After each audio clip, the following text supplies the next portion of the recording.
যেটা দেওয়া হয়েছে আপনার যে 5% আপনার ছাড় দেওয়া হয়েছে রিইন্স্যুরেন্সের ক্ষেত্রে, দেখেন এটা খুব একটা ডাইরেক্ট জিনিসও না, কিন্তু আপনার যে পলিসি করে সে কিন্তু রিইন্স্যুরেন্স এটা অতটা বুঝেও না। ইনফ্যাক্ট এটা হলো রিইন্স্যুরেন্সটা হলো কোম্পানির জন্য সেফটি, ইন্স্যুরেন্স কোম্পানির জন্য। সে তার রিস্ক কাভারেজটাকে ডিস্ট্রিবিউট করে রাখলো, তার একার ঘাড়ের উপরে এটা রাখতে পারে না, ফাইন্যান্সিয়ালি এটা ভায়াবল না।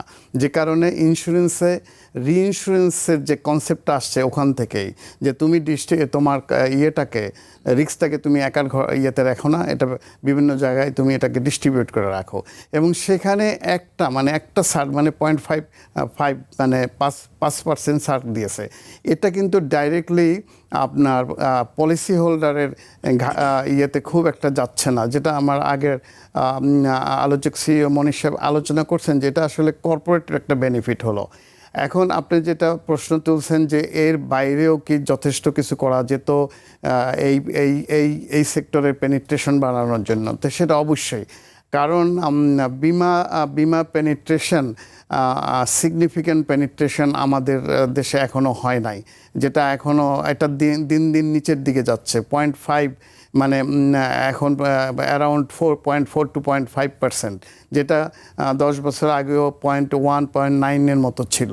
তো এতে করে হচ্ছে কি, তার মানে কি যে দেশের অন্য সেক্টরের ডেভেলপমেন্ট হচ্ছে, পেনিট্রেশন বাড়তেছে, তুলনামূলকভাবে ইন্স্যুরেন্সের পেনিট্রেশন কমে যাচ্ছে।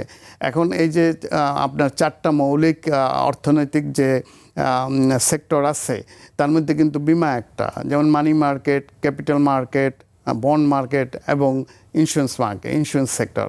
তো সুতরাং এই 4টাকে কিন্তু প্যারালালি রেশিও অনুযায়ী আগাতে হয়, একটা আগালে অন্যটাও আনবে, এবং এটার ফল কিন্তু সবাই পায়। আপনার বিমা পেনিট্রেশন বাড়লে এটার এফেক্ট কিন্তু আপনার ওই দুটাতেও যায়, ওই তিনোটাতেই যায়। এই টাকাটা কিন্তু বিমা কিন্তু কোনো ফাইন্যান্সিয়াল কোম্পানি না, সে নিজে কিন্তু ব্যাংকিং করে না, সে টাকাটা ব্যাংকে রাখে, সে দেশের ভৌত অবকাঠামো উন্নয়নে সে ভূমিকা রাখে, এবং যেটা আগে আলাপ করছে যে ইনভেস্টমেন্টটা হয় লং টার্ম। সে কিন্তু আমরা তো আসলে ওইভাবে শুনছি না, সত্যি কথা বলতে।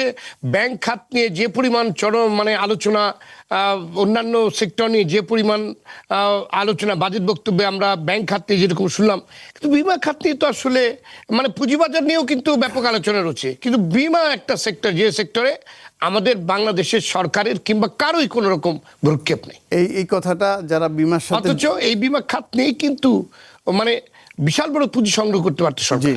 জি, আপনার এই কথাটা কিন্তু যারা বিমার সাথে জড়িত, যেমন আপনি, আমি এবং অন্যরা, তারা সবাই ফিল করতেছি যে এই সেক্টরটা নিয়ে কোনো রকমভাবেই সরকারের বা আমাদের যে সোসাইটিতে আলোচনা হচ্ছে না। এটার দুইটা বিষয় হলো এখানে ঘাটতিটা কোথায়, আমরা দুইটা জায়গায় ঘাটতি। সরকারকে বোঝানোর কেউ নাই, নাকি সরকার বুঝছে না, কিংবা সরকারের এই সেক্টর নিয়ে যারা কাজ করছে তারা সেভাবে দক্ষ নয়? এগুলি সবই কিছু না কিছু এফেক্ট তো আছেই। দুইটা জিনিস এখানে বলি, একটা হলো বিমার ক্ষেত্রে সচেতনতা, আর একটা হলো যে ট্রাস্ট। বিমা কোম্পানিগুলি তার ট্রাস্টকে হারিয়ে ফেলেছে অনেকটা। আপনার এখানে বেশ কিছু কোম্পানি তারা রুট লেভেলে তারা বিমা প্রোডাক্ট বিক্রি করে এখন তারা টাকা ফেরত দিতে পারছে না। এই যে এর ফলে ট্রাস্ট লস হয়ে গেছে। হ্যাঁ, বিমার প্রোডাক্ট নিয়ে গেলেই কেউ বলে যে না, এটা তোমরা তো টাকা ফেরত দাও না। কিন্তু এটারও তো একটা শেষ হওয়া দরকার। আমরা দীর্ঘদিন ধরে কিন্তু এই কথা শুনছি, এই যে অনাস্থার কথা শুনে আসছি, এগুলো তো একটা দিকে শেষ করতে হবে। হ্যাঁ, শেষ করতে হলে সেখানে রেগুলেটরকে খুব স্ট্রং হতে হবে। হ্যাঁ, এবং আপনার আইন কানুনগুলির কমপ্লায়েন্স এবং এনফোর্সমেন্ট হতে হবে। আজকে ধরেন আমি একটা কোম্পানির সিইও ছিলাম, বা আমি ওই কোম্পানির চেয়ারম্যান ছিলাম, আমি টাকা মেরে দিছি, অডিটে পরিষ্কার বোঝা গেছে, আমাকে আপনি কাস্টডিতে নিয়ে গেছেন, এইটাই কি ফয়সালা? কাস্টডিতে সে বছরের পর বছর থাকবে, আপনার পলিসি হোল্ডার তো টাকা পাচ্ছে না। তাইলে ফাইন্ড আউট করতে হবে কীভাবে তার কাছ থেকে টাকাটা আদায় করে জনগণের টাকাটা ফেরত দেওয়া যায়। আরও একটা ভুল ধারণা আছে, আমি এখানে উল্লেখ করতে, কারণ আমি গত 30 বছর সব দিকেই কাজ করছি, সরকারে কাজ করছি, প্রাইভেট সেক্টরে কাজ করছি। এখানে যারা উদ্যোক্তা তারা মনে করে এই যে পলিসি হোল্ডারের টাকাগুলি এবং এর দ্বারা কেনা যে সম্পত্তি, তারা মনে করে এটা তাদের টাকা। এটা আসলে না। আপনার এর 90% যায় benefit to the policy holder, এবং তারপরে যেটা থাকে 10% যদি সেটা প্রফিট করে 10% যায় শেয়ার হোল্ডারের কাছে। অথচ তারা বোর্ডের থেকে আপনার আমাদের মাননীয় অর্থমন্ত্রী কিছুদিন আগে বলছেন, এটা খুবই ইম্পর্টেন্ট কথা, ব্যাংকের ডাইরেক্টরদের বলছেন যে ওনারা নিজেরা ব্যাংকের মালিক মনে করেন। আসলে তা তো না, তারা মালিক না, মালিক কিন্তু ওই ব্যাংকের ডিপোজিটাররা। একই রকমভাবে ইন্স্যুরেন্স কোম্পানির ক্ষেত্রেও, বিশেষ করে লাইফ ইন্স্যুরেন্স কোম্পানির যে এন্ডোমেন্ট পলিসিগুলি বিক্রি হয়, এগুলিতে একটা কমিটমেন্ট, সে এফডিআর এর মতো, আপনার ম্যাচুরিটি শেষ হয়ে যাবে, টাকা ফেরত দিয়ে দেবে, অথবা এর মধ্যে যদি ক্লেম হয় টাকা দেবে। কিন্তু এখানে আপনার ওই 2% শেয়ার কিনে বা কোনো রকম শেয়ার কিনে বা কিছু একটা শেয়ার কিনে ফ্যামিলি, তারা ওই কোম্পানির মালিক পক্ষ দাঁড়িয়ে যায়। তাদের অ্যাটিচিউড, এখানে কোশ্চেন অফ অ্যাটিচিউড, এই অ্যাটিচিউড চেঞ্জ করার জন্য যে সমস্ত রেগুলেশন এবং যে সমস্ত সামাজিক আলোচনা, যেটা আপনি একটু আগে বললেন, এটা সবসময় শুনি, তারপরে তো হয় না, তারা মালিক সেজে যায়। আপনি জানেন একটা কোম্পানির, একটা লাইফ ইন্স্যুরেন্স কোম্পানির 100-এর উপরে গাড়ি আছে, এবং সব গাড়িগুলি দামি, যে শোনা যায় এক চেয়ারম্যানের ফ্যামিলি 5টা গাড়ি ইউজ করে, সেগুলো সব প্যারাডো এবং কি বলে পাজেরো, এইসব গাড়ি। হ্যাঁ, ইভেন লাইফ ইন্স্যুরেন্সের টাকার ওই যে কোম্পানিটা গেছে, সে কোম্পানির ডাইরেক্টররা আপনার মার্সিডিস পর্যন্ত এই টাকায় চালাইছে। তো সুতরাং এগুলি দেখার জন্য যদি যাদের দেখার দায়িত্ব, তারা যদি স্ট্রং না হয়, তাদের যদি লং টার্ম এক্সপিরিয়েন্স না থাকে, এবং তারা যদি নিরপেক্ষ না থাকে, তাহলে কিন্তু এটা হচ্ছে না। তো যে কারণে হচ্ছে কি, এই ইন্ডাস্ট্রিটা কিন্তু দিন দিন নিচের দিকে যাচ্ছে।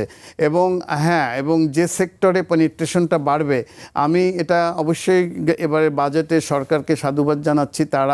তাদের কিন্তু এই বিএনপি সরকারের ম্যানিফেস্টোর মধ্যেই কিন্তু বিমার কথা বলা ছিল, কৃষি বিমার কথা বলা ছিল, এবং তারই একটা প্রতিফলন তারা বাজেটে দেখিয়েছে। কিন্তু সেটা পরিষ্কার না যে কিভাবে তারা এই যে ডিজিটালাইজেশনের মাধ্যমে পেনিট্রেশন বাড়ানো।